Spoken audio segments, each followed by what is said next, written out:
Senhor, me perdoa, Pai. Me perdoa, Senhor, por me encaixar, Senhor, nisso.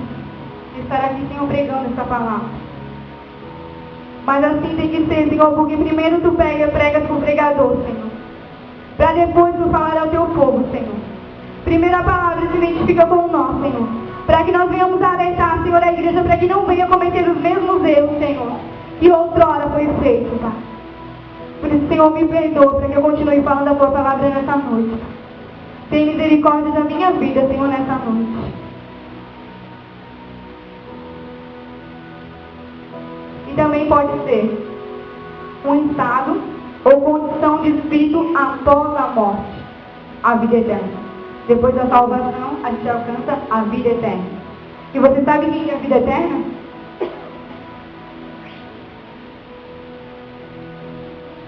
Ou só de ouvir falar também? Que existe uma vida eterna. E é com Jesus. Assentado à direita e Deus num trono de ouro, com 24 anciões adorando. Porque é dito nos louvores, que é onde a gente mais aprende a palavra do Senhor. E João 17:3 diz assim: o que é a vida eterna? A vida eterna é essa, que te conheçam a ti só, por único Deus verdadeiro, e a Cristo a quem enviaste. E Romanos 6:23 diz: porque o salário do pecado é a morte. Palavra bem conhecida, igreja. Mas o dom gratuito de Deus é a vida eterna, por Cristo Jesus nosso Senhor. Ou seja, é o que é dito sempre aqui, só alcança a vida eterna através de Jesus. E quem não alcança a vida eterna, né, o salário do pecado é a morte. E o que é a morte? A igreja também sabe o que é a morte? Ou só a morte de ser matado, de alguém que foi lá e me deu um tiro, eu morri, ou eu morri porque eu tenho câncer e morri? Eu sei. Sabe o que é a morte? Eu sei. Fala pra mim. A morte do cristão, a morte, a destruição da vida de uma pessoa é andar na rua, puxa a morte, destruir, sem ninguém por ele, andar na rua. Eu fui, estou falando tipo um testemunho, né? Eu fui na rua, aqui andei, na rua aqui pedindo um prato de comida. Eu queria a morte, porque eu não aguentava mais a minha vida, né? Eu tenho a profissão como pedreiro, carpinteiro, tenho a profissão, tenho parentes, não tinha vergonha, eu tinha vergonha de ir na casa dos meus parentes. Eu moro nem tinha minha cunhada. Aí eu preferia a morte que na casa dele. Aí, com graça de Deus, o pastor aqui me deu essa aqui desse ano. Amém. Pra mim, daí eu saí daqui pro pastor Goriô. Segui em uma igreja lá, evangélica. Daí segui a igreja, voltei de lá de Burro, segui a minha pastora já saí. Isso é a destruição da pessoa, é a morte. Isso é uma das mortes. É uma das Tem a morte que a igreja conhece só que a muito bem. pessoa se deixar levar, é a morte. É a morte. Tem a morte que a igreja todo mundo conhece, que alguém vem e mata, né? Ou de paulada, ou de tiroteio, ou de facada, ou o que mais é o que mais está acontecendo isso, né? O que a gente mais vê. Então quando se fala de morte, é a primeira que vem na nossa mente. Mas a morte que a gente deveria realmente se preocupar é aqui dentro. Porque se isso daqui morrer, isso aqui é carne, não vale para nada. Nem sei que o Senhor vai querer. Mas se aqui dentro morrer, essa é a pior morte.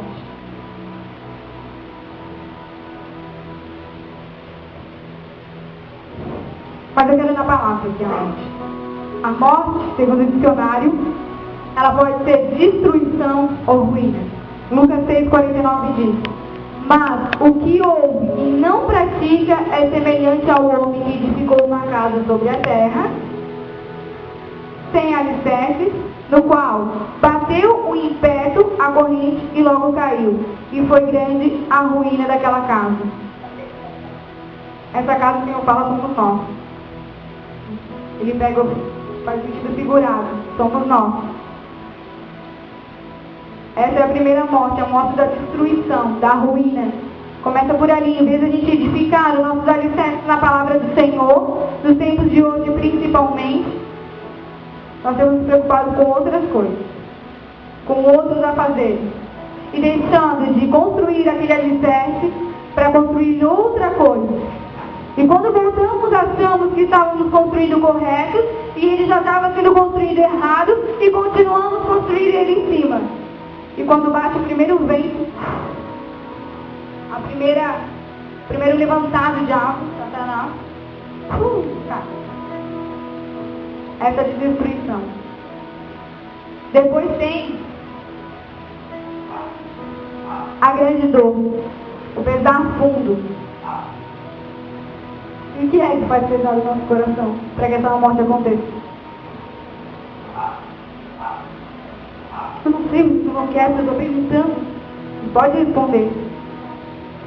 Você pode responder, não tem problema.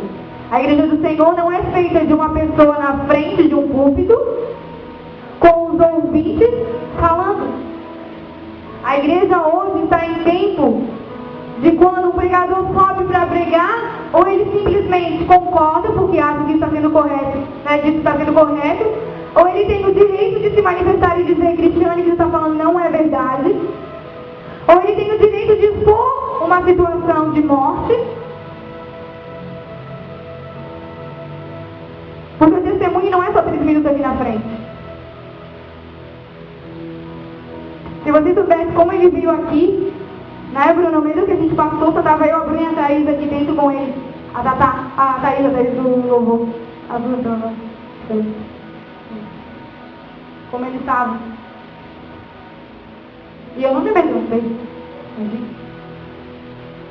Já convivi com isso, mas eu tenho certeza que se eu não tivesse convivido com o que ele estava passando, né, eu poderia ter tido medo e vergonha. Mas vocês podem expor, vocês podem dizer o que vocês estão pensando. Isso é a igreja do Senhor. É comer junto, é andar junto, é estar junto, é falar junto, é sentar junto, é estar junto. E junto não é somente estar das 8 às 10, toda quinta e domingo. Somente para ouvir, somente para louvar. E vocês podem compartilhar a igreja. Vocês têm a permissão para isso. Não fiquem calados. Então, o que faz pesar na nossa vida? Em 2 Tiago diz 1, do 14 ao 15. Mas, cada um é tentado, quando atraído e engodado pela sua própria concupiscência. Depois da venda concupiscência concebida, dá a luz ao pecado. E o pecado, sendo consumado, gera a morte. A morte pelo pecado. Continua a morte espiritual. É a terceira vez. É essa morte que a gente tem que se preocupar. Se hoje você realmente é cristão e a porta da salvação está aberta para você, não tenha medo da morte. Mas tem que se preocupar com a morte espiritual. Tem que se preocupar com a morte aqui dentro. Essa morte você tem que se preocupar. Porque a gente não sabe o dia de amanhã. Mas a gente tem que saber se nós estamos preparados para a salvação.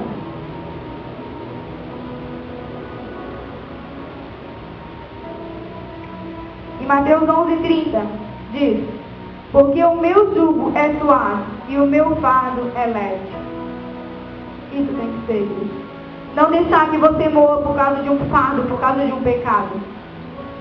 O que você veio fazer na casa do Senhor? Você nasceu para adorar, não é? Nada vai te impedir. Porque você nasceu para adorar ao Senhor. Desde o ventre da sua mãe, o Senhor já te conhecia. Antes mesmo de você ser concebido, o seu nome já estava lá no livro da vida. E o Senhor já estava escrevendo a sua história. Né? Então, o que te impede de você vir e colocar ao Senhor os seus pecados? Para que você não morra espiritualmente. O que te impede de você vir e colocar ao Senhor os seus problemas? Para que o seu jugo não seja carregado por você próprio. Sendo que Jesus, quando se entregou naquela cruz, foi lá que ele disse: hoje a vida está entregue a vocês. A morte é vocês que escolhem. Sou eu que escolho a morte. Eu escolho se eu quero morrer. Porque a vida já está dada. A vida Jesus já deu.